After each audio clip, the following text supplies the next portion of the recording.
Yes. Cal, you said that the team has learned it can win with everybody except Willie at this point. Is he your most irreplaceable guy? Well, the one thing we found out, I forgot, that we played with Alex and Julius, and we were really good too.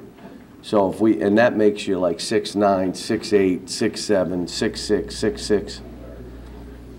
So as I said that, what I was doing was trying to challenge Calipari and Marcus that, hey, if we need you for 20 minutes, can you do it? I know the other guys can, so we just, and they've been better in practice. It's been a good 2 weeks for them. Aaron was just saying that they got to know each other as a team over this course of time, and they've been together for a while, but what's the difference when it's not when you get, everybody has their own schedule. They all do. And so it's hard to say, they get up for breakfast, they really don't want to look at each other and go to class at 8. So they come here after taking a nap, they get to the training room, maybe they talk, maybe they don't, we practice, they go back to eat, but it's a different setting. And every team I've coached has come together. Now, I don't know what that means on the basketball court, but I do know they know each other better, they have a better feeling for each other. You know, and it starts there in my mind. Where can you see it when you, maybe not off the court, but when they get back together on the court? Where can you see? Hopefully defensively, we just ratchet it up a little bit. Hopefully we're going to hold the ball less. You're going to, if you have it, you're a passer. If you don't, you're a scorer. Which means when you do catch the pass, you're in attack mode or shooting mode. You're not holding it for everybody to play. Hopefully they've learned that and they see the benefit of it. You know, I think the other thing is, you know, the pace. There's a sequence to the game. You know, we go, it's not there. You don't take a bad shot. You don't just throw it to somebody to throw it. There's a sequence to how we play, and they're getting better at it. I think we're getting better in pick and roll, both defensively and offensively. But, you know, until you get in games, and here we are, we're going to play a team that plays like Boise. In other words, they're playing at the three-point line. That's what they're doing. You take it out on the side, they're going to play a 1-3-1, and that's going to be spread out all over the court. They're going to fly up and down, run high-low offense, or run some back screens to down screen. They do some really good stuff, and they play good as a team. So it's a challenge for us. And then for us, you know, again, we're just saying, okay, let's see what steps we've taken. And not playing, we may be rusty. We haven't played for it. We played 2 games in 19 days. Think about that. And 2 tough games. I mean, 2 tough opponents. And so now we have 3 games in 7 days. So we'll see. We'll see how, and 2 of them on the road and 2 of them in hard venues to win. John, with those 2 road games looming, how important is this one to get up on the right step, and what are you looking to see besides the W? I just want to see that there's carryover. You know, guys, there are certain guys that are playing so well right now. Go do it in a game. You have no reason now.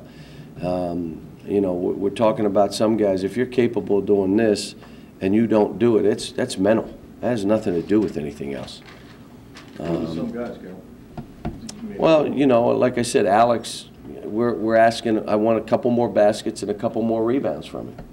And he is absolutely like, whoa, I've never seen him play like this, ever. I mean, now go do it in the games. And so Andrew is really in an attack mode, down and ready before he catches the ball, giving it up early. Now play that way. Now just go play that way. You know, the other guys, Dominic does what he does and, you know, brings it on every possession until he can't go anymore. So I want to try to, like I said, Marcus Lee and Derek, I want to try to make sure we keep them engaged. But it's hard to play 10 guys. It just is. But those 2 deserve to be on the floor some. How tough is that when you're 13 games in and you've kind of figured out some things rotation-wise? How difficult is it just for you to get yourself to put those guys in a game? Well, here's the thing that's happened. If I had a team of juniors and seniors, there's no question they would be in because I would know the juniors and seniors. I'm still figuring out this group. We've changed how we run transition. So all the stuff we practiced for 2 months, we're not running it that way anymore. I didn't like it. What didn't fit this team, so we changed. If you have a veteran team, you can play 9 and 10 guys. And then when you hit the real games, you're down to 8. But those other games, you're playing 9, 10, 11 because you're not doing it to see what these guys are about. You already know. That's the difference in coaching young teams. And I'm going to say it again, this is the youngest team I've ever coached, and I coach all the young teams. This team is, and good kids. I mean, I still, people say, hey, how is it coaching so-and-so? I said, this is the greatest group of kids I've ever coached. I mean, their basketball habits are bad. Their response to situations, bad. But they're great kids. I mean, these kids, we have not an issue of anything. I mean, anything. But their basketball habits stink. I mean, they're just the worst. I'm telling you. But they're changing. I'm seeing it right before my eyes. And if we can get them where we need to have it, then, it's on.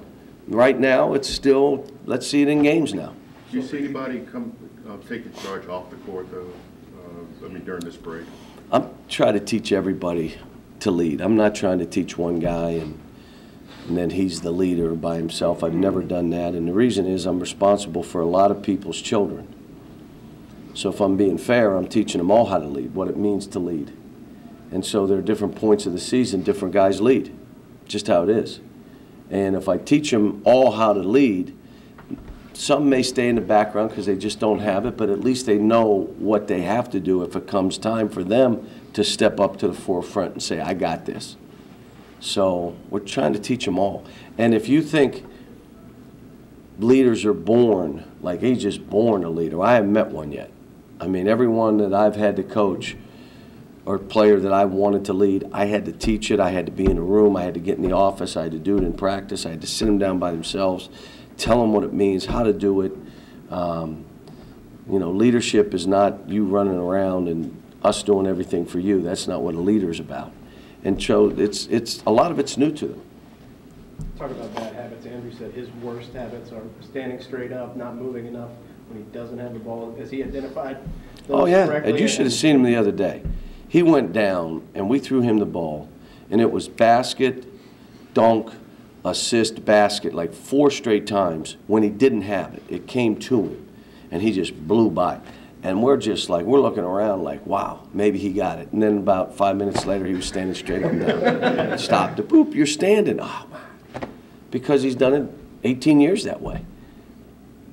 See, the reason I'm saying think pass when you have the ball and think score when you don't have the ball, it flips on them how they've always played. The way they played, and this is every terrific high school player, I am going to score this ball, and if I can't score it, I'm going to throw it to you. But before I do, I'm going to take one more look to see if I can score this thing. And then I'm going to throw it to you. And when I throw it to you, I'm going to look at you now, see if you do anything. The other way is I have it, I'm a passer. When I don't have it, I'm down ready to score now. And it's just, it could be James Young's learning that. We're trying to teach Julius when you throw it out of the post or double team and repost. Don't throw it out and go like that or go like that, or just throw it out and repost. I mean, but they didn't know it. They didn't do it. So, but they're making strides. Does that simple sort of mental trick with them, do you feel like it flipped the switch? It's not a mental trick. It's just to get them to think different. And I tell them all the time. I'm telling them to run blind. And I mentioned this on my show last night. Run blind is like a football player who's a wide receiver that is not receiving the ball but runs his pattern like he is receiving. That's running blind.